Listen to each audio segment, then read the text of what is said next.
ಆತ್ಮೀಯ ವಿದ್ಯಾರ್ಥಿಗಳೇ, ದ್ವಿತೀಯ PUC ಇತಿಹಾಸದ ಎರಡನೆಯ ಅಧ್ಯಾಯ ಶಿಲಾಯುಗ ಮತ್ತು ಲೋಹಯುಗ. ಚಿಕ್ಕದಾದಂತಹ ಪಾಠ, ಆದರೂ ಮಾನವನ ನಾಗರಿಕತೆಯ ಬೆಳವಣಿಗೆಯ ಹಿನ್ನೆಲೆಯಲ್ಲಿ ಈ ಶಿಲಾಯುಗ ಮತ್ತು ಲೋಹಯುಗ ಬಹಳ ಮಹತ್ವವಾದಂತಹ ಒಂದು ಅಧ್ಯಾಯವೇ ಸರಿ. ಈ ಶಿಲಾಯುಗ ಮತ್ತು ಲೋಹಯುಗ ಎನ್ನುವ ಅಧ್ಯಾಯ ಏನಿದೆ, ಸಾಮಾನ್ಯವಾಗಿ ಪರೀಕ್ಷಾ ದೃಷ್ಟಿಯಿಂದ ಈ ಪಾಠದಲ್ಲಿ ಒಂದೊಂದು ಸಲ 2 ಅಂಕದ ಒಂದು ಪ್ರಶ್ನೆ ಕೇಳ್ತಾರೆ, ಜೊತೆಯಲ್ಲಿ 1 ಅಂಕದ ಒಂದು ಪ್ರಶ್ನೆ ಕೇಳ್ತಾರೆ. ಅತಿ ಹೆಚ್ಚು ಅಂತಂದರೆ 3 ಮಾರ್ಕ್ಸಿನ ಪ್ರಶ್ನೆ ಬರಬಹುದು. ಇನ್ನು ಕಾಲಾನುಕ್ರಮದಲ್ಲಿ ಕೂಡ ಈ ಪಾಠದಿಂದ ಕೇಳೋದಕ್ಕೆ ಅವಕಾಶ ಇದೆ ಅಂತ ನೋಡ್ತೀವಿ. ಅದೇನೇ ಇರಲಿ, ಮಾನವನ ಇತಿಹಾಸದ ಬೆಳವಣಿಗೆಯ ದೃಷ್ಟಿಯಿಂದ ಇತಿಹಾಸ ಪೂರ್ವಕಾಲದ ಒಂದು ಮಹತ್ವದ ಪಾಠವೇ ಶಿಲಾಯುಗ ಮತ್ತು ಲೋಹಯುಗ. ನಾವು ಮೊದಲನೇ ಪಾಠದಲ್ಲೇ ನೋಡಿದ್ದೀವಿ, ನಾವು ಲಭ್ಯವಿರುವಂತಹ ಆಧಾರಗಳನ್ನು ಆಧರಿಸಿ ಇತಿಹಾಸವನ್ನು 2 ಭಾಗವಾಗಿ ವಿಂಗಡಿಸ್ಕೊಂಡಿದ್ದೀವಿ. ಒಂದು ಇತಿಹಾಸ ಕಾಲ, ಇನ್ನೊಂದು ಇತಿಹಾಸ ಪೂರ್ವಕಾಲ ಅಂತ. ನಾವೇನಿವತ್ತು ಅಧ್ಯಯನ ಮಾಡಲಿಕ್ಕಿದ್ದೀವಿ, ಶಿಲಾಯುಗ ಮತ್ತು ಲೋಹಯುಗ, ಇದು ಇತಿಹಾಸ ಪೂರ್ವಕಾಲಕ್ಕೆ ಸಂಬಂಧಪಟ್ಟಿದೆ ಅಂತ ನೋಡ್ತೀವಿ. ಈ ಕಾಲದ ಇತಿಹಾಸವನ್ನು ಅಂದು ಮಾನವ ಬಳಸಿದ್ದಂತಹ ಒರಟಾದ ಶಿಲಾಯುಧಗಳ ಸಹಾಯದಿಂದನೇ ನಾವು ಈ ಕಾಲವನ್ನು ಅಥವಾ ಈ ಇತಿಹಾಸವನ್ನು ನಿರ್ಧಾರ ಮಾಡ್ತೀವಿ, ಇತಿಹಾಸವನ್ನು ಅರ್ಥೈಸ್ಕೋತೀವಿ. ಆತ ಬಳಸಿದಂತಹ ಶಿಲಾಯುಧಗಳೇ ಪ್ರಮುಖ ಆಧಾರಗಳು ಅಂತ ನೋಡ್ತೀವಿ. ಪ್ರಪಂಚದ ಎಲ್ಲ ಕಡೆ ಮಾನವನು ಜೀವಿಸಿದ್ದ ಹಾಗೆ ಭಾರತದಲ್ಲಿ ಕೂಡ ಪ್ರಾಚೀನ ಮಾನವ ಇದ್ದ ಅನ್ನೋದರಲ್ಲಿ ಯಾವುದೇ ಸಂದೇಹ ಇಲ್ಲ. ಭಾರತ ಕೂಡ ಪ್ರಾಚೀನ ಮಾನವನ ಒಂದು ನೆಲೆಯಾಗಿತ್ತು. ಪ್ರಾಚೀನ ಮಾನವ ಭಾರತದಲ್ಲಿ ಕೂಡ ಬದುಕಿದ್ದ ಅನ್ನೋದರಲ್ಲಿ ಯಾವ ಸಂದೇಹನೂ ಇಲ್ಲ. ಹಾಗಾದರೆ ಪ್ರಾಚೀನ ಕಾಲದ ಮಾನವ ಭಾರತದಲ್ಲಿ ಎಲ್ಲಿದ್ದ? ಇದು ಪ್ರಶ್ನಾರ್ಥಕವಾಗಿ ಉಳಿದಿದೆ. ಒಬ್ಬೊಬ್ಬರು ಒಂದೊಂದು ಥರ ಅಭಿಪ್ರಾಯಗಳನ್ನು ವ್ಯಕ್ತಪಡಿಸ್ತಾರೆ. ಕೆಲವರು ಹೇಳ್ತಾರೆ, ಅತ್ಯಂತ ಪ್ರಾಚೀನ ಕಾಲದ ಮನುಷ್ಯ ಭಾರತದಲ್ಲಿ ಸಿವಾಲಿಕ್ ಬೆಟ್ಟ ಪ್ರದೇಶದಲ್ಲಿ ಇದ್ದ ಅಂತ ಹೇಳ್ತಾರೆ.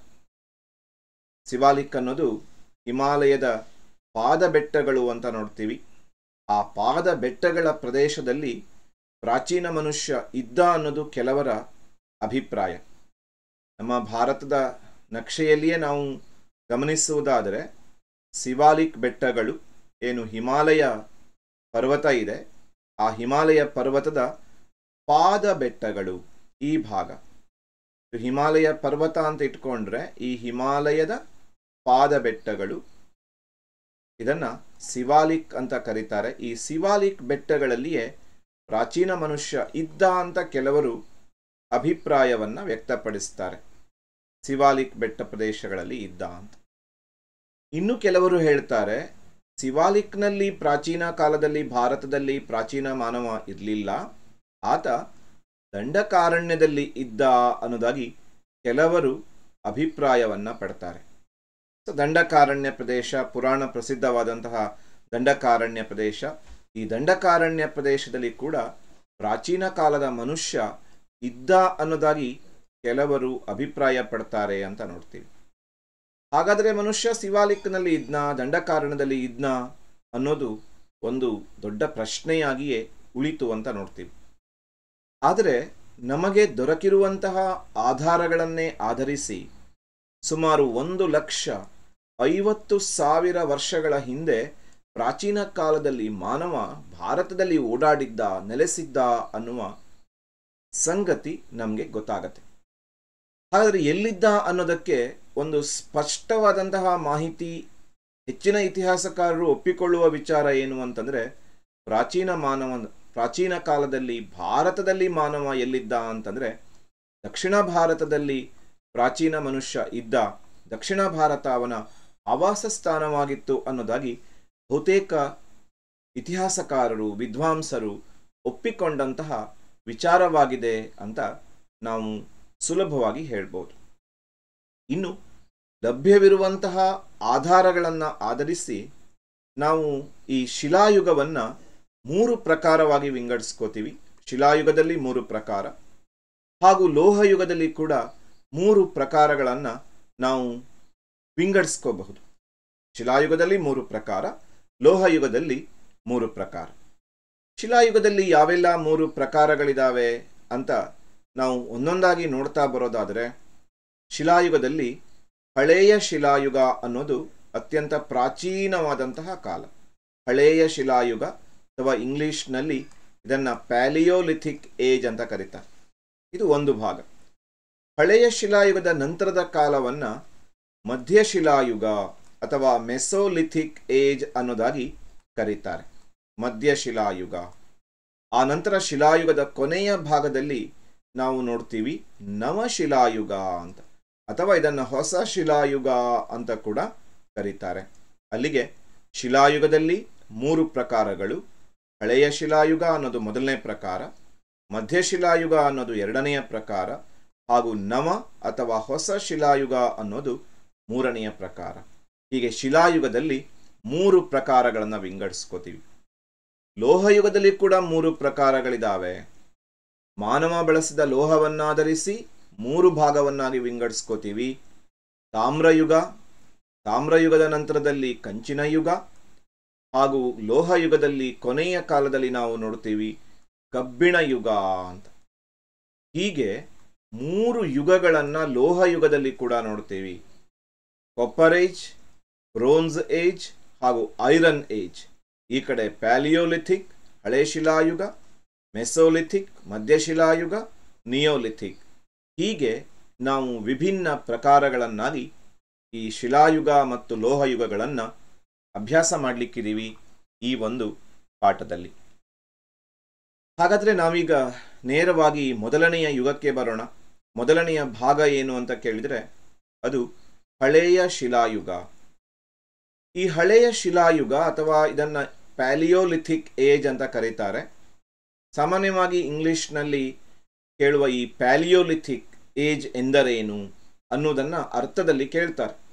ಆವಾಗ ನಾವು ಬರೀಬೇಕು, ಈ ಹಳೆಯ ಶಿಲಾಯುಗವನ್ನು ಇಂಗ್ಲಿಷ್ನಲ್ಲಿ ಪ್ಯಾಲಿಯೋಲಿಥಿಕ್ ಏಜ್ ಅಂತ ಕರೀತಾರೆ. ಈ ಪ್ಯಾಲಿಯೋಲಿಥಿಕ್ ಎಂಬಂತಹ ಶಬ್ದ ಹೇಗೆ ಬಂತು ಅನ್ನೋದನ್ನು ನಾವು ತಿಳ್ಕೊಂಡಿರಬೇಕು. ಈ ಪ್ಯಾಲಿಯೋಲಿಥಿಕ್ ಶಬ್ದ ಏನಿದೆ ಇದು ಮೂಲತಃ ಗ್ರೀಕ್ ಭಾಷೆಯ ಪದ ಅಂತ ನೋಡ್ತೀವಿ. ಗ್ರೀಕ್ ಭಾಷೆಯಿಂದ ಬಂದಂತಹ ಪದ. ಸೊ ಈ ಪ್ಯಾಲಿಯೋಲಿಥಿಕ್ ಪದದ ಅರ್ಥವನ್ನು ನಾವು ಗಮನಿಸುವುದಾದರೆ, ಸ್ವಲ್ಪ ಸುದೀರ್ಘವಾಗಿ ಗಮನಿಸುವುದಾದರೆ, ಗ್ರೀಕ್ ಭಾಷೆಯಿಂದ ಈ ಪ್ಯಾಲಿಯೋಲಿಥಿಕ್ ಎಂಬಂತಹ ಶಬ್ದ ವ್ಯುತ್ಪತ್ತಿಯನ್ನು ಹೊಂದಿದೆ. 2 ಶಬ್ದಗಳು.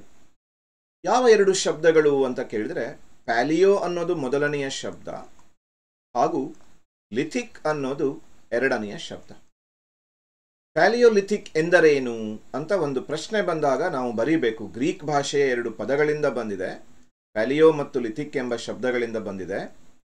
ಪ್ಯಾಲಿಯೋ ಎಂದರೆ ಓಲ್ಡ್ ಅಥವಾ ಹಳೆ ಎಂಬ ಅರ್ಥವನ್ನು ಕೊಡುತ್ತೆ. ಲಿಥಿಕ್ ಅಂದರೆ ಶಿಲೆ ಎಂಬ ಅರ್ಥವನ್ನು ಕೊಡುತ್ತೆ. ಹಾಗಾಗಿ ಪ್ಯಾಲಿಯೋಲಿಥಿಕ್ ಎಂದರೇನು ಅಂತ ಕೇಳಿದರೆ ನಾವು ಬರೀಬೇಕಾದ ಉತ್ತರ ಹಳೆಯ ಶಿಲಾಯುಗ ಅನ್ನೋದು ಇದಕ್ಕೆ ಸರಿಯಾದಂತಹ ಉತ್ತರ ಆಗತ್ತೆ. ಸೊ ಅಲ್ಲಿಗೆ ಪ್ಯಾಲಿಯೋಲಿಥಿಕ್ ಶಬ್ದದ ಅರ್ಥ ಹಳೆಯ ಶಿಲಾಯುಗ. 2 ಮಾರ್ಕ್ಸಿನ ಅತಿ ಪ್ರಮುಖವಾದ ಪ್ರಶ್ನೆಗಳಲ್ಲೊಂದು, ಪ್ಯಾಲಿಯೋಲಿಥಿಕ್ ಎಂದರೇನು ಅಂತ. ಆವಾಗ ನಾವು ಹಳೆ ಶಿಲಾಯುಗ ಅನ್ನೋದನ್ನು ಮಾಡಬೇಕು, ಬರೀಬೇಕು. ಪ್ಯಾಲಿಯೋ ಮತ್ತು ಲಿಥಿಕ್ ಎಂಬ 2 ಗ್ರೀಕ್ ಶಬ್ದಗಳಿಂದ ಬಂದಿದೆ. ಪ್ಯಾಲಿಯೋ ಎಂದರೆ ಹಳೆ, ಲಿಥಿಕ್ ಎಂದರೆ ಶಿಲೆ ಅನ್ನೋದಾಗಿ ನಾವು ವಿವರಿಸಬೇಕು. ಇನ್ನು ಈ ಪ್ಯಾಲಿಯೋಲಿಥಿಕ್ ಕಾಲದ ಕಾಲ ಯಾವುದು, ಹಳೆಯ ಶಿಲಾಯುಗದ ಕಾಲ ಯಾವುದು? ನಿರ್ದಿಷ್ಟವಾಗಿ ಹೀಗೆ ಅಂತ ಹೇಳೋದಕ್ಕೆ ಸಾಧ್ಯ ಇಲ್ಲ.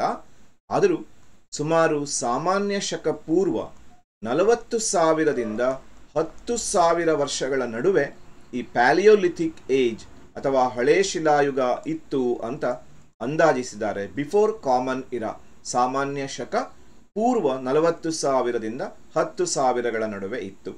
ಒಂದು ವೇಳೆ ಕಾಲಾನುಕ್ರಮದಲ್ಲಿ ಏನಾದರೂ ಕೇಳಿದರೆ, ನಮ್ಮ ಭಾರತದ ಇತಿಹಾಸದಲ್ಲಿ ಬರುವ ಅತ್ಯಂತ ಪ್ರಾಚೀನ ವರ್ಷ ಅಥವಾ ಪ್ರಾಚೀನ ಘಟನೆ ಅಂತಂದರೆ ಅದು ಹಳೆ ಶಿಲಾಯುಗದ ಕಾಲ. ಈ ಹಳೆ ಶಿಲಾಯುಗದ ಮನುಷ್ಯ ಒಂದು ಪ್ರಮುಖವಾದಂತಹ ಶಿಲೆಯನ್ನ ಬಳಸ್ತಾ ಇದ್ದ. ಆ ಶಿಲೆಗೆ ಕ್ವಾರ್ಟ್ಸೈಟ್ ಶಿಲೆ ಅಂತ ಕರೀತಾರೆ. ಕ್ವಾರ್ಟ್ಸೈಟ್ ಎಂಬಂತಹ ಗಡುಸಾದಂತಹ ಒಂದು ಬೆಣಚು ಶಿಲೆಯನ್ನ ಆತ ವಿಶೇಷವಾಗಿ ಬಳಸ್ತಾ ಇದ್ದ. ಆ ಬೆಣಚು ಶಿಲೆಗಳಿಂದಲೇ ಆತ ಆಯುಧಗಳನ್ನು ತಯಾರಿಸ್ತಾ ಇದ್ದ. ಇದು ಕೂಡ ಬಹಳ ಪ್ರಮುಖವಾದಂತಹ ವಿಷಯ. ಹಳೆ ಶಿಲಾಯುಗದ ಮನುಷ್ಯ ಬಳಸುತ್ತಿದ್ದಂತಹ ಶಿಲೆ ಯಾವುದು ಅಂತ ಪದೇ ಪದೇ ಕೇಳಿರುವಂತಹ ಒಂದು ಪ್ರಶ್ನೆ. ಕ್ವಾರ್ಟ್ಸೈಟ್ ಎಂಬಂತಹ ಶಿಲೆಯನ್ನ ಪ್ರಾಚೀನ ಕಾಲದ ಮನುಷ್ಯ ಬಳಸ್ತಿದ್ದ ಅಂತ ನೋಡ್ತೀವಿ. ನಾವಿಲ್ಲಿ ಚಿತ್ರದಲ್ಲಿ ಗಮನಿಸ್ತಾ ಇದ್ದೀವಿ. ಈ ಶಿಲೆ ಏನಿದೆ, ಈ ಶಿಲೆಯೇ ಕ್ವಾರ್ಟ್ಸೈಟ್ ಶಿಲೆ ಅಂತ ನೋಡ್ತೀವಿ. ಈ ಕ್ವಾರ್ಟ್ಸೈಟ್ ಶಿಲೆಯನ್ನ ಆತ ವಿಶೇಷವಾಗಿ ಬಳಸ್ತಾ ಇದ್ದ, ಆಯುಧಗಳನ್ನು ತಯಾರಿಸ್ತಾ ಇದ್ದ. ಸಾಮಾನ್ಯವಾಗಿ ನೇರವಾಗಿ ಈ ಕ್ವಾರ್ಟ್ಸೈಟ್ ಶಿಲೆಯನ್ನೇ ಆತ ಬಳಸ್ತಾ ಇದ್ದ. ಇದಕ್ಕೆ ಹಿಡಿಕೆಯನ್ನ ಮಾಡ್ಕೋತಾ ಇದ್ದ. ತಾನು ಬಳಸುವಂತಹ ಆಯುಧಗಳನ್ನು ಅಲಂಕಾರ ಮಾಡಿ ಅದಕ್ಕೆ ಸಾಮಾನ್ಯವಾಗಿ ಹಿಡಿಕೆ, ಮರದ ಹಿಡಿಕೆಯನ್ನ ಮಾಡ್ಕೋತಾ ಇದ್ದ. ಕೆಲವೊಮ್ಮೆ ಎಲುಬುಗಳ ಹಿಡಿಕೆಯನ್ನ ಕೂಡ ಮಾಡ್ಕೋತಾ ಇದ್ದ. ಅದನ್ನ ಹಿಡಿದು ಆತ ವಿಶೇಷವಾಗಿ ಬೇಟೆಗಾರಿಕೆ, ಈ ಹಳೆ ಶಿಲಾಯುಗದ ಮಾನವನ ಪ್ರಮುಖವಾದ ಉದ್ಯೋಗ ಅಂತ ನೋಡ್ತೀವಿ. ಆತ ಬೇಟೆಗಾರಿಕೆಗಾಗಿ ಈ ಶಿಲೆಯನ್ನ ಆಯುಧವನ್ನಾಗಿ ಬಳಸ್ಕೊಳ್ತಾ ಇದ್ದ. ಕ್ವಾರ್ಟ್ಸೈಟ್ ಶಿಲೆಯನ್ನ ಬಳಸ್ಕೊತಾ ಇದ್ದ ಅಂತ ನೋಡ್ತೀವಿ. ಹೀಗೆ ಆ ಕ್ವಾರ್ಟ್ಸೈಟ್ ಶಿಲೆಯನ್ನೇ ಆತ ವಿಶೇಷವಾಗಿ ಬಳಸ್ತಾ ಇದ್ದಿದ್ರಿಂದಾಗಿ ಪ್ರಾಚೀನ ಕಾಲದ ಆ ಹಳೆ ಶಿಲಾಯುಗದ ಮಾನವನಿಗೆ ಒಂದು ಹೆಸರು ಕೂಡ ಬರುತ್ತೆ. ಅದೇನು ಅಂತ ಕೇಳಿದ್ರೆ ಕ್ವಾರ್ಟ್ಸೈಟ್ ಮೆನ್ ಅಂತ. ಹಳೆ ಶಿಲಾಯುಗದ ಮಾನವನನ್ನ ಕ್ವಾರ್ಟ್ಸೈಟ್ ಮೆನ್ ಅಂತ ಕರೀತಾರೆ. ಯಾಕೆ ಅಂತಂದ್ರೆ ಅವನು ಕ್ವಾರ್ಟ್ಸೈಟ್ ಎಂಬ ಶಿಲೆಯನ್ನ ಬಳಸ್ತಾ ಇದ್ದ. ಇದನ್ನ ಈ ವರ್ಷದ ಹಾಟ್ಸ್ ಕ್ವಶನ್ಗಳಲ್ಲಿ ಕೇಳ್ಬೋದು.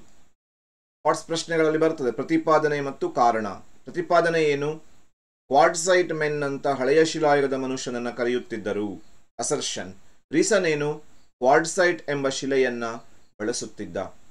ಆವಾಗ ಅದೆರಡೂ ಉತ್ತರ ಸರಿಯಾಗತ್ತೆ.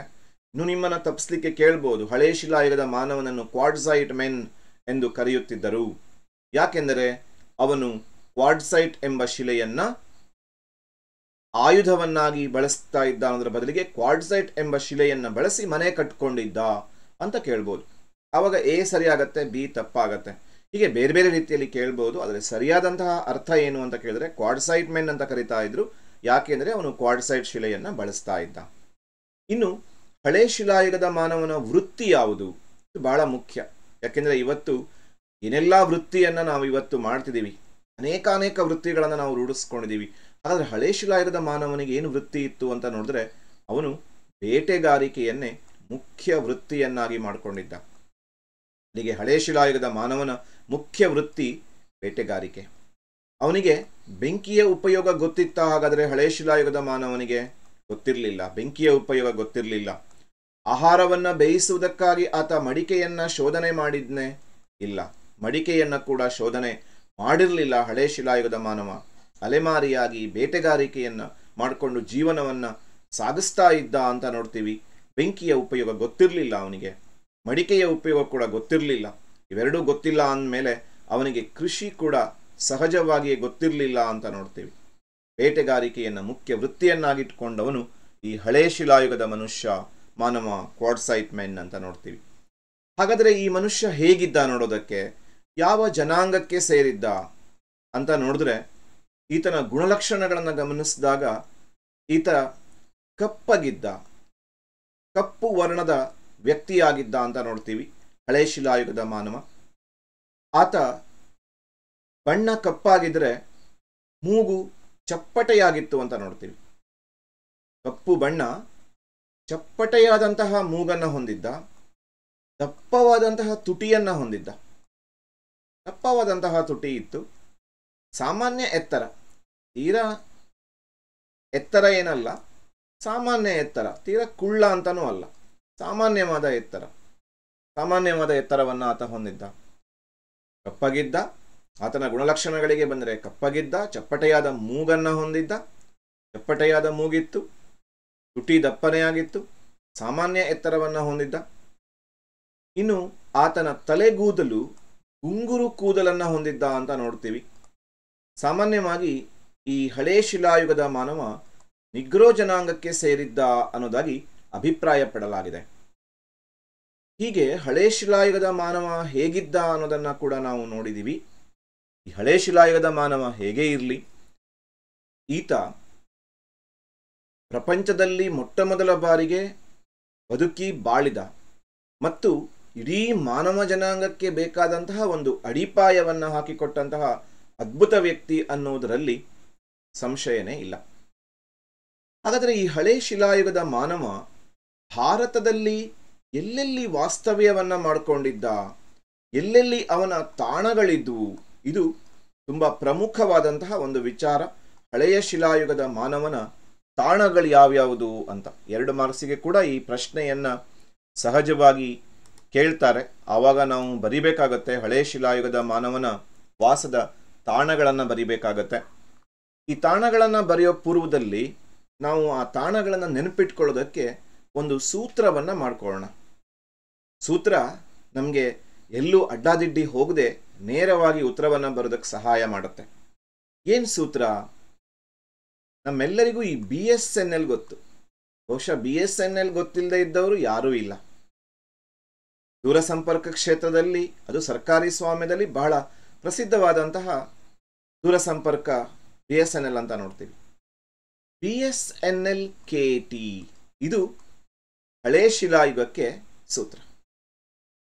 ಏನಿದು BSNL KT ಅಂತ ನೋಡೋದಾದರೆ, ಈ BSNL KT ಅನ್ನುವಲ್ಲಿ ಹಳೆಯ ಶಿಲಾಯುಗದ ಮಾನವನ ತಾಣಗಳ ಹೆಸರುಗಳ ಮೊದಲ ಅಕ್ಷರಗಳಿದ್ದಾವೆ. ಮೊದಲು ನೋಡೋಣ, ಆಮೇಲೆ ನಕ್ಷೆಯಲ್ಲಿ ಕೂಡ ನೋಡೋಣ. BSNL KTಯಲ್ಲಿ ಬಿ ಅಂತಂದ್ರೆ ಬೇಲಾನ್ ಗುಹೆಗಳು. ಇದು ಭಾರತದಲ್ಲಿ ಪ್ರಾಚೀನ ಕಾಲದಲ್ಲಿ ಮನುಷ್ಯ ಹಳೆ ಶಿಲಾಯುಗದಲ್ಲಿ ವಾಸ್ತವ್ಯ ಮಾಡಿದಂತಹ ಸ್ಥಳ. ಇವತ್ತಿನ ಉತ್ತರ ಪ್ರದೇಶದಲ್ಲಿ ಬೇಲಾನ್ ಗುಹೆಗಳಿದ್ದಾವೆ. ಆ ಬೇಲಾನ್ ಗುಹೆಗಳಲ್ಲಿ ಪ್ರಾಚೀನ ಮಾನವ ವಾಸ್ತವ್ಯವನ್ನ ಮಾಡಿದ್ದ, ಅಲ್ಲಿ ಆತ ವಾಸಿಸಿದ್ದ ಅಂತ ನಮಗೆ ಕುರುಹುಗಳು ಸಿಕ್ಕಿದ್ದಾವೆ. ಎರಡನೇದು ಎಸ್ ಅಂತಂದ್ರೆ ಸೋಹನ್ ನದಿಯ ಕಣಿವೆ. ಈ ಸೋಹನ್ ನದಿ ಕಣಿವೆ ಏನಿದೆ, ಇದು ಇವತ್ತು ದೇಶದ ವಿಭಜನೆಯಿಂದಾಗಿ ಪಾಕಿಸ್ತಾನದಲ್ಲಿದೆ. ಹಿಂದೆ ಭಾರತದಲ್ಲಿದ್ದಂತಹ ಸ್ಥಳ ಇವತ್ತು ಪಾಕಿಸ್ತಾನದಲ್ಲಿದೆ. ಸೋಹನ್ ನದಿಯ ಕಣಿವೆ. ಇನ್ನು ಎನ್ ಅಂತಂದ್ರೆ ನರ್ಮದಾ ನದಿಯ ಕಣಿವೆ. ನರ್ಮದಾ ನದಿಯ ಕಣಿವೆಯಲ್ಲಿ ಕೂಡ ಪ್ರಾಚೀನ ಮನುಷ್ಯ ಇದ್ದ ಅಂತ ನೋಡ್ತೀವಿ. ಇನ್ನು NL ಅಂತಂದ್ರೆ ನಮ್ಮ ಕರ್ನಾಟಕದ ರಾಯಚೂರಿನ ಲಿಂಗಸಗೂರು. ಈ ಲಿಂಗಸಗೂರಿನಲ್ಲಿ ಅತ್ಯಂತ ಪ್ರಾಚೀನ ಪ್ರಾಗೈತಿಹಾಸಿಕ ಕುರುಹುಗಳು ದೊರಕಿದಂತಹ ಸ್ಥಳ ಲಿಂಗಸಗೂರು. ಅತ್ಯಂತ ಪ್ರಾಚೀನ ಮಾನವನ ತಾಣ ನಮ್ಮ ಕರ್ನಾಟಕದಲ್ಲಿರುವಂತಹ ರಾಯಚೂರಿನಲ್ಲಿದೆ ಅಂತ ನೋಡ್ತೀವಿ. ರಾಯಚೂರಿನಲ್ಲಿರುವಂತಹ ಲಿಂಗಸಗೂರು. ಹೀಗೆ ನೆನಪಿಟ್ಕೊಳ್ಳೋದಕ್ಕೆ ತುಂಬ ಸುಲಭ ಅಲ್ವಾ? ಆರಾಮ್ಸೆ ನಾವು ಇದನ್ನು ನೆನಪಿಟ್ಕೊಳ್ಳೋಣ. ಹಳೆಯ ಶಿಲಾಯುಗದ್ದು ಮಧ್ಯಶಿಲಾಯುಗಕ್ಕೆ, ಮಧ್ಯಶಿಲಾಯುಗದ್ದು ನವಶಿಲಾಯುಗಕ್ಕೆ ಆಗುವ ತೊಂದರೆ ಬೇಡ. BSNL KT ಸೂತ್ರ ಇಟ್ಕೊಳ್ಳೋಣ. ಬೇಲಾನ್ ಗುಹೆ, ಸೋಹನ್ ನದಿ ಕಣಿವೆ, ನರ್ಮದಾ ನದಿ ಕಣಿವೆ, ರಾಯಚೂರಿನ ಲಿಂಗಸಗೂರು, ಇಲ್ಲೆಲ್ಲ ಪ್ರಾಚೀನ ಕಾಲದ ಮನುಷ್ಯ ಇದ್ದ. KT ಬಹಳ ಇಂಪಾರ್ಟೆಂಟು. ಸಾಮಾನ್ಯವಾಗಿ ಗ್ರಾಮ್ಯ ಪರಿಸರದಲ್ಲಿದೆ. KT ಎಂಬ ಶಬ್ದವನ್ನು ಬಳಸ್ತಾರೆ. ನಮ್ಮ ವಿದ್ಯಾರ್ಥಿಗಳಿಗೆ ಸುಲಭವಾಗಿ ಅರ್ಥ ಆಗತ್ತೆ. ಚಾದಂಗಡಿಗೆ ಹೋಗಿ ಹೇಳ್ತಾರೆ, ಒಂದು KT ಹಾಕೋ ಅಂತ. ಏನು KT ಅಂತಂದ್ರೆ ಶುದ್ಧವಾಗಿ ಹಾಲಲ್ಲೇ ಮಾಡುವಂತಹ ಚಹಾ, ಅದಕ್ಕೆ KT ಅಂತ ಕರಿತೀವಿ. ಸೊ ಈ KT ಅನ್ನೋದು ಹಳೆ ಶಿಲಾಯುಗಕ್ಕೂ ಬರುತ್ತೆ. ಒಂದು ವಿಶೇಷ ಇದೆ, ಡಬಲ್ ಧಮಾಕ. KT ನೆನಪಿಟ್ಕೊಂಡ್ರೆ ನೀವು ಹಳೆ ಶಿಲಾಯುಗದ ತಾಣವನ್ನು ಬರಿಬಹುದು, ಹೊಸ ಶಿಲಾಯುಗದ ತಾಣವನ್ನು ಬರಿಬಹುದು. ಏನು KT ಅಂತಂದ್ರೆ? KTಯಲ್ಲಿ ಕೆ ಹೇಳುತ್ತೆ ಕರ್ನೂಲ್. ಕರ್ನೂಲ್ ಒಂದು, ಇನ್ನೊಂದು ತಿರುನೆಲ್ವೇಲಿ. KT ನೆನಪಲ್ಲಿ ಇಟ್ಕೊಂಡ್ಬಿಟ್ರೆ ನೀವು ಆರಾಮ್ಸೆ ಏನ್ ಮಾಡ್ಬೋದು ಅಂತ ಕೇಳಿದ್ರೆ, ಹಳೆ ಶಿಲಾಯುಗದ ತಾಣಗಳು ಯಾವ್ಯಾವುದು ಅಂತ ಕೇಳಿದಾಗೂ ಬರೀಬಹುದು, ಹಾಗೂ ಹೊಸ ಶಿಲಾಯುಗದ ತಾಣ ಯಾವುದು ಅಂತ ಕೇಳಿದಾಗೂ ಕೂಡ ನೀವು ಈ ತಿರುನೆಲ್ವೇಲಿಯನ್ನ ಬರೀಬಹುದು. 2 ಕಡೆ ನಿಮಗೆ ಉತ್ತರ ಸಿಗತ್ತೆ. ಹಾಗಾಗಿ ತಿರುನೆಲ್ವೇಲಿ ಬರೆಯೋದು ಸ್ವಲ್ಪ ಕಷ್ಟ, ಆದರೆ ರೂಢಿ ಮಾಡ್ಕೊಳ್ಳಿ. ಕರ್ನೂಲ್ ಮತ್ತು ತಿರುನೆಲ್ವೇಲಿ ನಮಗೆ ಈ ಹಳೆ ಶಿಲಾಯುಗ ಹೊಸ ಶಿಲಾಯುಗದ ಎರಡು ತಾಣಗಳಾಗಿ ಕೆಲಸ ಮಾಡುತ್ತೆ ಅಂತ ನೋಡ್ತೀವಿ. ಸೊ ಈ BSNL KTಯನ್ನು ನಾವು ನಕ್ಷೆಯಲ್ಲಿ ನೋಡ್ತಾ ಬಂದರೆ ಉತ್ತರ ಪ್ರದೇಶದಲ್ಲಿ ಬೇಲಾನ್ ಗುಹೆಗಳು, ಇಲ್ಲಿ ಉತ್ತರ ಪ್ರದೇಶವನ್ನು ನಾವು ಗಮನಿಸೋಣ. ಈ ಉತ್ತರ ಪ್ರದೇಶದ ಬೇಲಾನ್ ಗುಹೆಗಳಲ್ಲಿ ಪ್ರಾಚೀನ ಮನುಷ್ಯ ವಾಸ್ತವ್ಯವನ್ನ ಮಾಡಿದ್ದ ಅಂತ ನೋಡ್ತೀವಿ. ನಕ್ಷೆಯಲ್ಲಿ ಗಮನಿಸುವುದಾದರೆ, ನಕ್ಷೆಯಲ್ಲಿ ಗಮನಿಸಿ, ಇಲ್ಲಿ ಉತ್ತರ ಪ್ರದೇಶ ಇದೆ. ಈ ಉತ್ತರ ಪ್ರದೇಶದ ಬೇಲಾನ್ ಗುಹೆಗಳಲ್ಲಿ ಪ್ರಾಚೀನ ಮನುಷ್ಯ ಇದ್ದ. BSNL ನಲ್ಲಿ ನಮಗೆ ಒಂದು ಸಿಕ್ತು. ಆಮೇಲೆ ಸೋಹನ್ ನದಿಯ ಕಣಿವೆ. ಸೋಹನ್ ನದಿಯ ಕಣಿವೆಯಲ್ಲಿ ಪ್ರಾಚೀನ ಮನುಷ್ಯ ಇದ್ದ ಅಂತ ನೋಡ್ತೀವಿ. ಇವತ್ತು ಇದು ಪಾಕಿಸ್ತಾನ ದೇಶದಲ್ಲಿದೆ. ಅಲ್ಲಿಗೆ BS ನಮಗೆ ಸಿಕ್ತು. S ಆದಮೇಲೆ ನಾವು ನರ್ಮದಾ ನದಿ ಕಣಿವೆಯ ಕಡೆಗೆ ಬರ್ತೀವಿ. ನರ್ಮದಾ ನದಿ ಕಣಿವೆ ಭಾರತದ ಪ್ರಮುಖವಾದಂತಹ ಒಂದು ನದಿ ಕಣಿವೆ ಅಂತ ನೋಡ್ತೀವಿ. ಸೊ ಈ ಭಾಗದಲ್ಲಿ ನರ್ಮದಾ ನದಿ ಕಣಿವೆ, ಅಲ್ಲಿಗೆ ನಮಗೆ N ಕೂಡ ಸಿಕ್ತು. BSN ಆಯಿತು. ಇನ್ನು L ಬಂದರೆ ನಮ್ಮ ಕರ್ನಾಟಕದ ರಾಯಚೂರು, ರಾಯಚೂರಿನ ಲಿಂಗಸಗೂರು, ಅಲ್ಲಿಗೆ BSNL. BSNL ನಮಗೆ ಸಿಕ್ಕೇ ಬಿಡ್ತು ಹಳೆ ಶಿಲಾಯುಗಕ್ಕೆ. ನೆನಪಲ್ಲಿಟ್ಕೊಂಡಿರಿ, ತುಂಬ ಸುಲಭವಾಗಿ ಬೇಲಾನ್ ಗುಹೆಗಳು, ಸೋಹನ್ ನದಿ ಕಣಿವೆ, ನರ್ಮದಾ ನದಿ ಕಣಿವೆ, ರಾಯಚೂರಿನ ಲಿಂಗಸಗೂರು. ಆಮೇಲೆ ಇನ್ನೆರಡು ಪ್ರದೇಶಗಳು KT, ಹಾಟ್ ಪಾಯಿಂಟ್ ಇದು KT. ಎರಡೆರಡು ಹಳೆ ಶಿಲಾಯುಗಕ್ಕೆ ಹೊಸ ಶಿಲಾಯುಗಕ್ಕೆ ಆಗುವಂತಹ ಸ್ಥಳಗಳು. KT ಆಂಧ್ರ ಪ್ರದೇಶದ ಕರ್ನೂಲನ್ನು ನಾವು ನೋಡ್ತೀವಿ BSNL KTಯಲ್ಲಿ, ಹಾಗೂ ತಮಿಳುನಾಡಿನ ತಿರುನೆಲ್ವೇಲಿಯನ್ನು ನೋಡ್ತೀವಿ. ಹೀಗೆ ಹಳೆ ಶಿಲಾಯುಗದ ಮನುಷ್ಯ ಇವತ್ತಿನ ಭಾರತದ ಬಹುತೇಕ ಪ್ರದೇಶಗಳಲ್ಲಿ ಆವರಿಸಿಕೊಂಡಿದ್ದ ಅನ್ನೋದು ನಮಗೆ ಸುಲಭವಾಗಿ ಗೊತ್ತಾಗುತ್ತೆ. ಹಾಗೂ ನದಿ ತಟದಲ್ಲಿದ್ದ ಅವನು. ಇಲ್ಲಿ ನಾವು ಗಮನಿಸಿದರೆ ಸೋಹನ್ ನದಿಯ ಕಣಿವೆಯಲ್ಲಿ ಇದ್ದ, ನರ್ಮದಾ ನದಿ ಕಣಿವೆ ಪ್ರದೇಶದಲ್ಲಿ ಇದ್ದ, ಗುಹೆಗಳಲ್ಲಿ ವಾಸಿಸ್ತಾ ಇದ್ದ. ಪೂರ್ಣವಾಗಿ ನಾವು ಹೇಳಕ್ ಬರಲ್ಲ ಗುಹೆಗಳಲ್ಲಿ ವಾಸಿಸ್ತಾ ಇದ್ದ ಅಂತ ಹೇಳಿ. ನವಶಿಲಾಯುಗದಲ್ಲಿ ಆತ ಗುಹೆಗಳಲ್ಲಿ ವಾಸಿಸ್ತಿದ್ದ ಅನ್ನೋ ಕುರುಹುಗಳು ಸಿಗತ್ತೆ. ಬಟ್ ಗುಹಾ ಪ್ರದೇಶಗಳಲ್ಲಿ ಇದ್ದ ಅಂತ ನೋಡ್ತೀವಿ.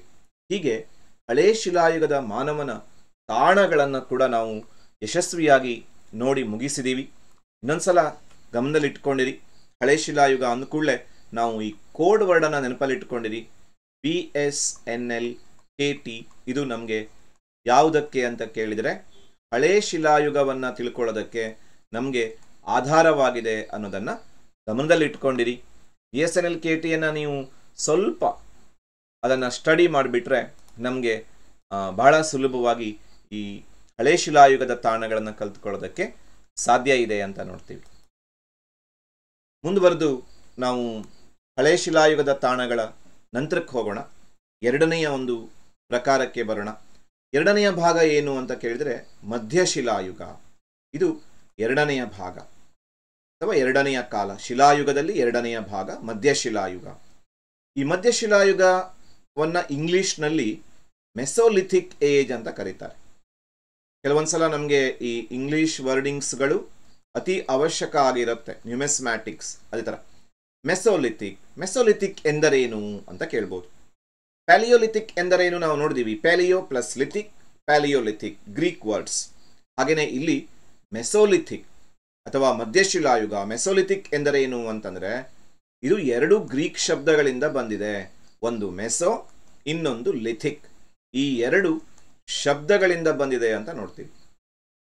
ಮೆಸೋ ಎಂದರೆ ಮಧ್ಯ ಅಂತ ಅರ್ಥ, ಮಿಡಲ್. ಲಿಥಿಕ್ ಅಂದರೆ ಕಾಮನ್, ಶಿಲೆ. ಹಾಗಾಗಿ ಮೆಸೋಲಿಥಿಕ್ ಏಜ್ ಅಂದರೆ ಏನು ಅಂತ ಕೇಳಿದರೆ ಅದು ಮಧ್ಯಶಿಲಾಯುಗ ಅಂತ ನಾವು ಬರೀಬೇಕು. ಬಹಳ ಸುಲಭವಾಗಿ ಅದನ್ನು ನೀವೇನು ಮಾಡ್ಬೋದು ಹೇಳಿ ಬರೀಬೋದು. ಮೆಸೋಲಿಥಿಕ್ ಏಜ್ ಎಂದರೆ ಮಧ್ಯಶಿಲಾಯುಗ ಅಂತ. ಕಾಲ ಯಾವುದು ಅಂತ ನೋಡ್ತಾ ಬಂದರೆ ಸಾಮಾನ್ಯ ಶಕ ಪೂರ್ವ 10,000ದಿಂದ 8,000 ನಡುವೆ ಈ ಮಧ್ಯಶಿಲಾಯುಗ ಇತ್ತು ಅನ್ನೋದಾಗಿ ಅಭಿಪ್ರಾಯಕ್ಕೆ ಬರ್ತಾರೆ. ಮಧ್ಯಶಿಲಾಯುಗದಲ್ಲಿಯೂ ಈತ ಕ್ವಾರ್ಟ್ಸೈಟ್ ಅನ್ನ ಬಳಸ್ತಾ ಇದ್ನ ಅಥವಾ ಬೇರೆ ಯಾವುದಾದರೂ ಶಿಲೆಯನ್ನ ಬಳಸ್ತಾ ಇದ್ನ ಅಂತ ನೋಡಿದ್ರೆ ಆತ ಮಧ್ಯಶಿಲಾಯುಗದಲ್ಲಿ ಕ್ವಾರ್ಟ್ಸೈಟ್ ಅನ್ನು ಬಳಸ್ತಾ ಇದ್ದ. ಜೊತೆಗೆ ಇನ್ನಿತರ ಶಿಲೆಗಳನ್ನ ಕೂಡ ಆತ ಆಯುಧಗಳ ತಯಾರಿಕೆಗೆ ಬಳಸ್ತಾ ಇದ್ದ. ಆಯುಧಗಳಲ್ಲಿ ಏನಾದರೂ ಮಾರ್ಪಾಟಾಯ್ತಾ? ನಾವು ಹಳೆ ಶಿಲಾಯುಗದ ಕಾಲದಲ್ಲಿ ನೋಡಿದ್ದೀವಿ. ಬೆಣಚು ಕಲ್ಲುಗಳನ್ನು ಅಥವಾ ಕ್ವಾರ್ಟ್ಸೈಟ್ ಶಿಲೆಯನ್ನು ಅಲಂಕರಿಸ್ತಾ ಇದ್ದ, ಅವುಗಳಿಗೆ ಹಿಡಿಕೆ ಮಾಡ್ತಿದ್ದ, ಸಾಮಾನ್ಯವಾಗಿ ಮರದ ಎಲುಬಿನ ಹಿಡಿಕೆಯನ್ನು. ಮತ್ತು ದೊಡ್ಡದಾಗಿದ್ವು ಆಯುಧಗಳು, ತುಂಬ ದೊಡ್ಡದಾಗಿದ್ವು ಅಂತ ನೋಡ್ತೀವಿ. ಏನಾದರೂ ಮಾರ್ಪಾಟ ಆಯ್ತಾ ಆಯುಧಗಳಲ್ಲಿ ಅಂತ ನೋಡಿದ್ರೆ ಮಾರ್ಪಾಟ ಆಗಿದೆ. ಹೆಚ್ಚು ಉಪಯುಕ್ತಕರವಾಗಿಸ್ಕೋತಾನೆ ತನ್ನ ಆಯುಧಗಳನ್ನು. ಯಾಕೆಂದರೆ ಈ ಆಯುಧಗಳು ಬಳಕೆಗೆ ಯೋಗ್ಯವಾಗಿರಬೇಕು, ಹೆಚ್ಚು ಉಪಯುಕ್ತಕರವಾಗಿರಬೇಕು, ಹರಿತವಾಗಿರಬೇಕು, ಅದನ್ನು ಹಿಡ್ಕೊಳ್ಳಿಕ್ಕೆ ಅನುಕೂಲಕರವಾಗಿರಬೇಕು.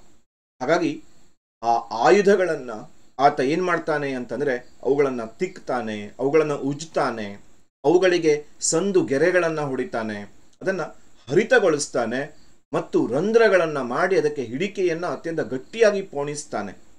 ಮತ್ತು ಆಕಾರ ಸುಮಾರು ಅರ್ಧ ಅಂಗುಲದಿಂದ 1 ಅಂಗುಲದಷ್ಟು ವ್ಯತ್ಯಾಸವನ್ನು ನಾವು ಗಮನಿಸ್ತೀವಿ. ಆಕಾರ ಚಿಕ್ಕದಾಗತ್ತೆ. ಯಾವಾಗ ಆಕಾರ ಚಿಕ್ಕದಾಗತ್ತೋ ಆಗ ಅದನ್ನು ಉಪಯೋಗಿಸೋದಕ್ಕೆ, ಪರಿಣಾಮಕಾರಿಯಾಗಿ ಉಪಯೋಗಿಸೋದಕ್ಕೆ ಸಹಾಯ ಆಗತ್ತೆ ಅಂತ ನೋಡ್ತೀವಿ. ಮಧ್ಯಶಿಲಾಯುಗದಲ್ಲಿ ಆದ ಬದಲಾವಣೆ. ವಿದ್ಯಾರ್ಥಿಗಳೇ, ಅಂದು ಸಿಕ್ಕ ಕ್ವಾರ್ಟ್ಸೈಟ್ ಶಿಲೆಯನ್ನ ಮನುಷ್ಯ ಆಯುಧವಾಗಿ ಬಳಸ್ತಾ ಇದ್ದ. ಮಧ್ಯಶಿಲಾಯುಗದಲ್ಲಿ ಅದನ್ನು ಮಾರ್ಪಾಡುಗೊಳಿಸಿದ. ಇವತ್ತು ನಾವು ಎಷ್ಟು ಮಾರ್ಪಾಡುಗೊಳಿಸಿದೀವಿ ಅಂತಂದರೆ ಪರಮಾಣು ಬಾಂಬು, ಹೈಡ್ರೋಜನ್ ಬಾಂಬ್ವರೆಗೆ ಹೋಗ್ಬಿಟ್ಟಿದ್ದೀವಿ. ಆದರೆ ಮೂಲ ಇದೇ ಕ್ವಾರ್ಟ್ಸೈಟ್ ಶಿಲೆಯ ಆಯುಧ. ಅದನ್ನು ಆರಂಭದ ಸುಮಾರು 40,000ದಿಂದ 10,000 ವರ್ಷ ಸಾಮಾನ್ಯ ಶಕ ಪೂರ್ವದಲ್ಲಿ ಮನುಷ್ಯ ಆರಂಭಿಸಿದ್ದ. ಆ ಆಯುಧಗಳ ತಯಾರಿಕೆ, ಮಾರ್ಪಾಡು ಇವತ್ತಿಗೂ ಮುಂದುವರಿತಾ ಇದೆ. ಮತ್ತಷ್ಟು ಸುಧಾರಿಸಲ್ಪಡ್ತಾನೇ ಇದೆ. ಅಂತಹ ಒಂದು ಚಿಕ್ಕ ಸುಧಾರಣೆಯಾದರೂ ಮಾನವನ ಇತಿಹಾಸದಲ್ಲಿ ಆಯುಧಗಳ ತಯಾರಿಕೆಯಲ್ಲಿ ದೊಡ್ಡ ಮಾರ್ಪಾಡು ಅಂತಲೇ ಹೇಳ್ಬೋದು. ಹಳೆ ಶಿಲಾಯುಗದ ಮಾನವನಿಗೆ ಮೀನು ಹಿಡಿಯೋದು ಗೊತ್ತಿರಲಿಲ್ಲ, ಕೃಷಿ ಗೊತ್ತಿರಲಿಲ್ಲ, ಬೆಂಕಿ ಗೊತ್ತಿರಲಿಲ್ಲ, ಮಡಿಕೆ ಮಾಡುವುದು ಗೊತ್ತಿರಲಿಲ್ಲ. ಹಾಗಾದರೆ ಈ ಮಧ್ಯಶಿಲಾಯುಗದಲ್ಲಿ ಏನಾದರೂ ಬದಲಾವಣೆ ಆಯಿತೆ ಅಂತ ನೋಡಿದಾಗ ಮಧ್ಯಶಿಲಾಯುಗದ ಮಾನವನಿಗೆ ಬೆಂಕಿಯ ಉಪಯೋಗ ಗೊತ್ತಿತ್ತು, ಬೆಂಕಿಯನ್ನ ಆತ ಉಪಯೋಗಿಸ್ತಿದ್ದ ಅಂತ ನಾವು ನೋಡ್ತೀವಿ. ಬೆಂಕಿಯನ್ನ ಉಪಯೋಗಿಸುವಂತಹ ಕಲೆ ಅಥವಾ ಬೆಂಕಿಯ ಶೋಧ ಈ ಮಧ್ಯಶಿಲಾಯುಗದ ದೊಡ್ಡದಾದಂತಹ ಒಂದು ಶೋಧ ಅಂತಾನೆ ಹೇಳ್ಬೋದು. ಮಡಿಕೆಯನ್ನ ಕೂಡ ಆತ ತಯಾರಿಸಿಕೊಂಡಿದ್ದ ಅನ್ನೋದಕ್ಕೆ ನಮಗೆ ಕುರುಹುಗಳು ಸಿಕ್ಕಿದಾವೆ. ಮಡಿಕೆಯನ್ನ ತಯಾರಿಸಿದ್ದ, ಮೀನುಗಾರಿಕೆಯನ್ನ ಅಭಿವೃದ್ಧಿಗೊಳಿಸಿದ್ದ. ಅಷ್ಟೇ ಅಲ್ಲ, ಆತ ಸತ್ತವರನ್ನ ಸಂಸ್ಕರಿಸುವ, ಸತ್ತವರನ್ನ ಹೂಳುವಂತಹ ಪದ್ಧತಿಯನ್ನ ಕೂಡ ಕಲಿತಿದ್ದ ಅಂತ ನೋಡ್ತೀವಿ. ಅಲ್ಲಿಗೆ ಸಾಕಷ್ಟು ಬದಲಾವಣೆಯನ್ನ ಗಮನಿಸ್ತೀವಿ ನಾವು ಮಧ್ಯಶಿಲಾಯುಗದಲ್ಲಿ. ಹಾಗಾದರೆ ಈ ಮಧ್ಯಶಿಲಾಯುಗದ ಮನುಷ್ಯ ಎಲ್ಲೆಲ್ಲಿದ್ದ, ಅವನ ವಾಸದ ತಾಣಗಳು ಯಾವ್ಯಾವುದು ಅನ್ನೋದನ್ನ ನಾವು ಈ ಭಾಗದಲ್ಲಿ ಕಲ್ತ್ಕೊಳ್ಳೋಣ. ಆರಂಭದಲ್ಲಿ ನಾವು ನೋಡಿದ್ವಿ, ಹಳೆ ಶಿಲಾಯುಗದಲ್ಲಿ ಒಂದು ಸೂತ್ರ ಮಾಡ್ಕೊಂಡಿದ್ವಿ. ನೆನಪಿದೆಯಾ ಸೂತ್ರ? BSNLKT ಅಲ್ವಾ ಸೂತ್ರ. ಈ ಸೂತ್ರದಲ್ಲಿ ನಾವು ತಯಾರಿಸ್ಕೊಂಡಿದ್ವಿ. ಬೇಲಾನ್ ಗುಹೆಗಳು, ಸೋಹನ್ ನದಿ ಕಣಿವೆ, ನರ್ಮದಾ ನದಿ ಕಣಿವೆ, ಲಿಂಗಸಗೂರು, ಕರ್ನೂಲು, ತಿರುನೆಲ್ವೇಲಿ. ಹಾಗಾದ್ರೆ ಇಲ್ಲಿ ಏನು ಸೂತ್ರ ಇದೆ? ಇಲ್ಲೂ ಕೂಡ ಒಂದು ಸೂತ್ರ ಇದೆ. ಸೂತ್ರ ಏನು ಅಂತ ಕೇಳಿದ್ರೆ BAASS, ಬಾಸ್. ಇದು ಮಧ್ಯಶಿಲಾಯುಗಕ್ಕಿರುವಂತಹ ಸೂತ್ರ. BSNL ಅನ್ನೋದು ನೆಟ್ವರ್ಕ್ ಆದರೆ ಇಲ್ಲಿ ಬಾಸ್ ಅನ್ನೋದು ಮ್ಯೂಸಿಕಲ್ ಕಡೆಗೆ ಹೋಗ್ತಿದ್ದೀವಿ ನಾವು ಮಧ್ಯಶಿಲಾಯುಗದಲ್ಲಿ. ಏನು ಬಾಸ್ ಅಂತಂದ್ರೆ? ಬಾಸ್ ಅಂತಂದ್ರೆ ಇಲ್ಲಿ ಕೂಡ ನಾವು ಒಂದೊಂದು ಅಕ್ಷರಕ್ಕೆ ಒಂದೊಂದು ಸ್ಥಳಗಳನ್ನ ಇಟ್ಕೊಳ್ಳೋಣ. ಅದು ಯಾವ್ಯಾವುದು ಅನ್ನೋದಾಗಿ ಕೂಡ ನೋಡ್ಬಿಡೋಣ. ಬಾಸ್ ಅಂದ್ರೆ ಏನು, ಯಾರು ಬಾಸ್ ಅಂತ. ಅದರಲ್ಲಿ ಮೊದಲ ಮತ್ತು ಕೊನೆಯ ಅಕ್ಷರಗಳೇನಿದಾವೆ ಅದು ನಮ್ಮ ಕರ್ನಾಟಕಕ್ಕೆ ಸೇರಿದ್ದು. ಅದರಲ್ಲಿ ಒಂದು ಚಿತ್ರದುರ್ಗದ ಬ್ರಹ್ಮಗಿರಿ. ಚಿತ್ರದುರ್ಗದ ಬ್ರಹ್ಮಗಿರಿಯಲ್ಲಿ ಮಧ್ಯಶಿಲಾಯುಗದ ಮಾನವ ನೆಲೆಸಿದ್ದ. ಹಾಗೂ ಬಳ್ಳಾರಿಯ ಸಂಗನಕಲ್ಲು, ಇಲ್ಲಿ ಕೂಡ ಹಳೆಯ ಶಿಲಾಯುಗದ ಮಾನವ ವಾಸ್ತವ್ಯವನ್ನ ಮಾಡಿದ್ದ ಅಂತ ನೋಡ್ತೀವಿ. ಸೊ ಅಲ್ಲಿಗೆ ತಾಣಗಳಲ್ಲಿ 2 ನಮಗೆ ಸಿಕ್ಬಿಡ್ತು. KT ನಮಗೆ ಕಾಮನ್ ಆಗಿ ಹಳೆ ಶಿಲಾಯುಗಕ್ಕೆ, ಹೊಸ ಶಿಲಾಯುಗಕ್ಕೆ ಆಗತ್ತೆ. ಬ್ರಹ್ಮಗಿರಿ, ಸಂಗನಕಲ್ಲು ಮಧ್ಯಶಿಲಾಯುಗಕ್ಕಾಗತ್ತೆ. ಅಲ್ಲಿಗೆ 2 ಮಾರ್ಕ್ಸಿನ 3 ಪ್ರಶ್ನೆಗಳಿಗೆ ನಾವು ಉತ್ತರ ಕಂಡುಕೊಂಡ್ಬಿಟ್ವಿ. ಇನ್ನೆಲ್ಲಿತ್ತು ಬ್ರಹ್ಮಗಿರಿಯನ್ನ ಬಿಟ್ಟು ಅಂತ ಕೇಳಿದ್ರೆ ಅಜ್ಮೀರದಲ್ಲಿ ಮಧ್ಯಶಿಲಾಯುಗದ ಮಾನವ ಇದ್ದ ಅಂತ ನೋಡ್ತೀವಿ. ಅಜ್ಮೀರವನ್ನ ಬಿಟ್ರೆ ಅಹಮದ್ ನಗರದಲ್ಲಿ ಕೂಡ ಪ್ರಾಚೀನ ಕಾಲದ ಮನುಷ್ಯ ಮಧ್ಯಶಿಲಾಯುಗದ ಮಾನವ ಇದ್ದ ನೋಡ್ತೀವಿ. ಅಹಮದ್ ನಗರದಲ್ಲಿದ್ದ.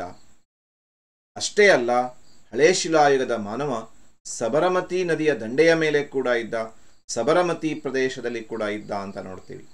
ಹೀಗೆ ಕರ್ನಾಟಕದ ಬ್ರಹ್ಮಗಿರಿ ಸಬರಮತಿಯಾದರೆ ಆಮೇಲೆ ನಾವು ರಾಜಸ್ಥಾನ ಮತ್ತು ಗುಜರಾತದ ಪರಿಸರದಲ್ಲಿ 3 ಪ್ರದೇಶಗಳನ್ನು ನೋಡ್ತೀವಿ: ಅಜ್ಮೀರ್, ಅಹಮದ್ ನಗರ್ ಮತ್ತು ಸಬರಮತಿ. ಹೀಗೆ ಮಧ್ಯಶಿಲಾಯುಗದ ಮಾನವ ಅನೇಕ ಪ್ರದೇಶಗಳಲ್ಲಿದ್ದ, ಆದರೆ ಇಲ್ಲಿ ನದಿ ಕಣಿವೆಗಳನ್ನು ಬಿಟ್ಟು ಆತ ಭೂಭಾಗಗಳ ಕಡೆಗೆ ಹೆಚ್ಚೆಚ್ಚು ಹೊರಟಿದ್ದಾನೆ. ತನ್ನ ವಲಸೆ ನಾಡುಗಳನ್ನು ನದಿ ಪ್ರದೇಶದಷ್ಟೇ ಅಲ್ಲ, ಅದರ ಆಚೆ ಈಚೆ ಸುತ್ತಮುತ್ತಲಿನ ಪ್ರದೇಶಗಳಿಗೆ ವಿಸ್ತರಿಸಿಕೊಂಡಿದ್ದಾನೆ ಅನ್ನೋದನ್ನು ನಾವು ಬಹಳ ಮುಖ್ಯವಾಗಿ ಗಮನದಲ್ಲಿ ಇಟ್ಕೊಂಡಿರಬೇಕು. ಅಲ್ಲಿಗೆ ಬಾಸ್ ಗೊತ್ತಾಗಿದೆ.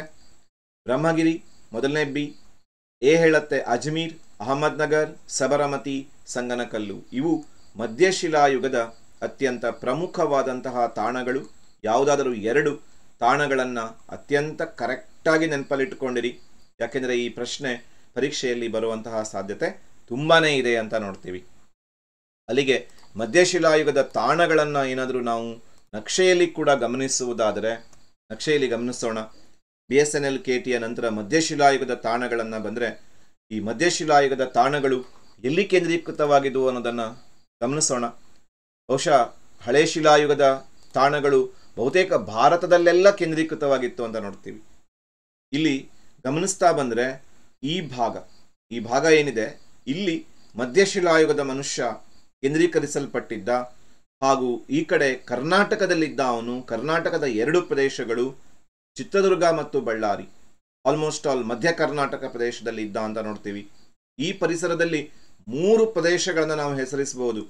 ಮೊದಲನೇದಾಗಿ ಅಜ್ಮೀರ್ದಲ್ಲಿದ್ದ, ಆಮೇಲೆ ಅಹಮದ್ ನಗರದಲ್ಲಿದ್ದ, ನಾವು ಬಾಸ್ ಅನ್ನೋದ್ರಲ್ಲಿ ನೋಡಿದ್ದೀವಿ, ಅಹಮದ್ ನಗರದಲ್ಲಿದ್ದ. ಇದರ ಜೊತೆಯಲ್ಲಿ ಆತ ಸಬರಮತಿಯಲ್ಲಿ ಕೂಡ ಇದ್ದ ಅಂತ ನೋಡ್ತೀವಿ. 3 ಪ್ರದೇಶಗಳು. ಇದರಲ್ಲಿ ಬಾಸ್ ಅನ್ನುವ ಏನು ನಮ್ಮ ಕೋಡ್ ವರ್ಡ್ ಇದೆ, ಈ ಕೋಡ್ ವರ್ಡ್ ನಿಮಗೆ ತುಂಬಾ ಹೆಲ್ಪ್ ಮಾಡುತ್ತೆ, ನೋ ಡೌಟ್ ಅಂತ ನನ್ನ ಅಭಿಪ್ರಾಯ. BSNL KT ಆಮೇಲೆ ಬಾಸಲ್ಲಿ ನಮಗೆ 2 ಎಗಳಿಗೆ ಸಿಕ್ಕಿದೆ ಇಲ್ಲಿ, ಅಜ್ಮೀರ್, ಅಹಮದ್ ನಗರ್ ಮತ್ತು ಸಬರಮತಿ. ಕರ್ನಾಟಕದಲ್ಲಿ ನಿಮಗೆ 2 ಸಿಗತ್ತೆ. ಅದರಲ್ಲಿ ಒಂದು ನಿಮಗೆ ಸಂಗನಕಲ್ಲು ಸಿಗತ್ತೆ, ಬಳ್ಳಾರಿಯಲ್ಲಿ ಸಂಗನಕಲ್ಲು ಇದೆ ಅಂತ ನೋಡ್ತೀವಿ. ಆಮೇಲೆ ಇನ್ನೊಂದು ಚಿತ್ರದುರ್ಗ ಜಿಲ್ಲೆಯಲ್ಲಿರುವಂತಹ ಬ್ರಹ್ಮಗಿರಿ. ಹೀಗೆ 2 ಪ್ರಮುಖವಾದ ಪ್ರದೇಶಗಳು ಕರ್ನಾಟಕದಲ್ಲಿದ್ದಾವೆ. ಅಲ್ಲಿಗೆ ಬಾಸ್ ಅನ್ನೋದು ಬ್ರಹ್ಮಗಿರಿ, ಅಜ್ಮೀರ್, ಅಹಮದ್ ನಗರ್, ಸಬರಮತಿ ಮತ್ತು ಸಂಗನಕಲ್ಲು. ಇಲ್ಲೆಲ್ಲ ಮಧ್ಯಶಿಲಾಯುಗದ ಮನುಷ್ಯ ಇದ್ದ ಅಂತ ನೋಡ್ತೀವಿ. ಹೀಗೆ ನಾವು ಈ ಶಿಲಾಯುಗ ಪಾಠದಲ್ಲಿ 2 ಪ್ರಮುಖ ಅಂಶಗಳನ್ನು ಇದುವರೆಗೆ ಚರ್ಚೆ ಮಾಡಿದ್ದೀವಿ. ಇನ್ನು ಈ ಪಾಠದಲ್ಲಿ ನವಶಿಲಾಯುಗದ ಬಗ್ಗೆ ನಾವು ಅಧ್ಯಯನ ಮಾಡಲಿಕ್ಕಿದ್ದೀವಿ. ಜೊತೆಯಲ್ಲಿ ನವಶಿಲಾಯುಗದ ಜೊತೆಯಲ್ಲಿ ನಾವು ಮತ್ತೆ ಅಧ್ಯಯನ ಮಾಡಲಿಕ್ಕಿರುವಂತಹ ಲೋಹಯುಗಗಳಿದ್ದಾವೆ. ತಾಮ್ರಯುಗ ಇದೆ, ಕಬ್ಬಿಣ ಯುಗ ಇದೆ, ಕಂಚಿನ ಯುಗ ಕೂಡ ಇದೆ. ಸದ್ಯಕ್ಕೆ ನಾವು 2 ಯುಗಗಳನ್ನು ಸಂಕ್ಷಿಪ್ತವಾಗಿ ಅಧ್ಯಯನ ಮಾಡಿದ್ದೀವಿ. ಮುಂದಿನ ಒಂದು ಭಾಗದಲ್ಲಿ ನಾವು ನವಶಿಲಾಯುಗದ ಬಗ್ಗೆ ಕೂಡ ಅಧ್ಯಯನ ಮಾಡೋಣ. ನವಶಿಲಾಯುಗದಲ್ಲಿ ಮನುಷ್ಯನ ಬದಲಾವಣೆಗಳೇನೇನಾದವು ಇದನ್ನು ತಿಳ್ಕೊಳ್ಳೋಣ. ಹಾಗೆಯೇ ಲೋಹಯುಗದ ಕಡೆ ಕೂಡ ನಾವು ಮುಂದುವರಿಯೋಣ. ಇದುವರೆಗೆ ನಾವು ನೋಡಿದ ಅಂಶಗಳಲ್ಲಿ ಬಹಳ ಮುಖ್ಯವಾದಂತಹ 4 ಅಂಶಗಳನ್ನು ನೀವು ನೋಟ್ ಮಾಡಿಟ್ಕೊಳ್ಳಿ. 1, ಹಳೆ ಶಿಲಾಯುಗದ ಮಾನವ ಬಳಸ್ತಾ ಇದ್ದಂತಹ ಶಿಲೆ. ಇದನ್ನು ಪದೇ ಪದೇ ಕೇಳಿರುವಂತಹ ಪ್ರಶ್ನೆ. ಕ್ವಾರ್ಟ್ಝೈಟ್ ಎಂಬ ಶಿಲೆಯನ್ನು ಬಳಸ್ತಾ ಇದ್ದ. ಬರೆದು ಕೂಡ ಸ್ವಲ್ಪ ಕಷ್ಟ, ಕರೆಕ್ಟಾಗಿ ನೆನಪಲ್ಲಿಟ್ಕೊಂಡು ಬರೀರಿ. ಕ್ವಾರ್ಟ್ಝೈಟ್ ಶಿಲೆಯನ್ನು ಬಳಸ್ತಾ ಇದ್ದ. ಬರೋದನ್ನು ಪ್ರಾಕ್ಟೀಸ್ ಮಾಡ್ಕೊಳ್ಳಿ.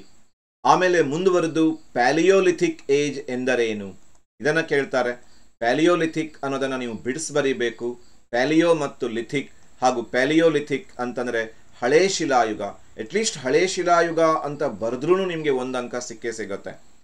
ಇನ್ನು 3ನೆಯ ಒಂದು ಪ್ರಮುಖ ವಿಷಯ, ಹಳೆ ಶಿಲಾಯುಗದ 2 ತಾಣಗಳನ್ನು ಹೆಸರಿಸಿ ಅಂತ. ಆಗಲೇ ನಿಮಗೆ ಕೋಡ್ ವರ್ಡಲ್ಲಿ ಹೇಳಿದ್ದೀನಿ, BSNL KT. BSNL KTಯಲ್ಲಿ ಕೊನೆಯ 2 ಅಕ್ಷರ ನೆನ್ಪಿಟ್ಕೊಂಡ್ರೆ ನಿಮಗೆ ಡಬಲ್ ಧಮಾಕ ಇರುತ್ತೆ. ಕರ್ನೂಲ್ ಮತ್ತು ತಿರುನೆಲ್ವೇಲಿ. ಇಲ್ಲ ನೀವು ಹಾಗೇನೆ ನೆನಪಲ್ಲಿಟ್ಕೊಂಡಿರ್ಬೋದು, ಬೇಲಾನ್ ಗುಹೆಗಳು, ಸೋಹನ್ ನದಿ ಕಣಿವೆ, ನರ್ಮದಾ ನದಿ ಕಣಿವೆ, ಲಿಂಗಸಗೂರು. ಇನ್ನು ಹಳೆ ಶಿಲಾಯುಗದ 2 ತಾಣಗಳಾದಮೇಲೆ ನಾವು ಇನ್ನೊಂದು ಪ್ರಮುಖವಾದ ಅಂಶ ಏನು ಅಂತ ಕೇಳಿದ್ರೆ, ಮೆಸೋಲಿಥಿಕ್ ಏಜ್ ಎಂದರೇನು ಅಂತ ಕೇಳ್ಬೋದು. ಸೊ ಮೆಸೋಲಿಥಿಕ್ ಏಜ್ ಎಂದರೇನು ಅಂತ ಕೇಳಿದ್ರೆ ನಾವು ಬರಿಬೇಕಾಗಿರೋದೇನು ಅಂತ ಕೇಳಿದ್ರೆ, ಮಧ್ಯಶಿಲಾಯುಗ, ಮೆಸೋ ಮತ್ತು ಲಿಥಿಕ್ ಎಂಬಂತಹ 2 ಶಬ್ದಗಳಿಂದ ಬಂದಿದೆ ಅನ್ನೋದನ್ನು ನಾವು ಹೈಲೈಟ್ ಮಾಡಬೇಕು.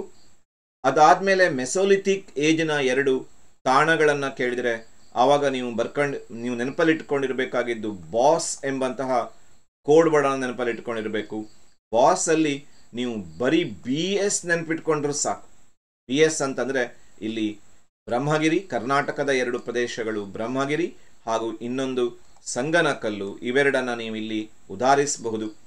ಒಂದು ವೇಳೆ ಹಾಟ್ಸ್ ಪ್ರಶ್ನೆಗಳೇನಾದರೂ ಈ ಭಾಗದಲ್ಲಿ ಬರಬಹುದು ಅಂತಾದರೆ ಅದು ಯಾಕೆ ಕ್ವಾಡ್ಸೈಟ್ ಮೆನ್ ಅಂತ ಹೇಳಿ ಕರಿತಾ ಇದ್ರು. ಕ್ವಾಡ್ಸೈಟ್ ಮೆನ್, ಹಳೆಯ ಶಿಲಾಯುಗದ ಮನುಷ್ಯನಿಗೆ ಕ್ವಾಡ್ಸೈಟ್ ಮೆನ್ ಅಂತ ಯಾಕೆ ಕರಿತಾ ಇದ್ರು?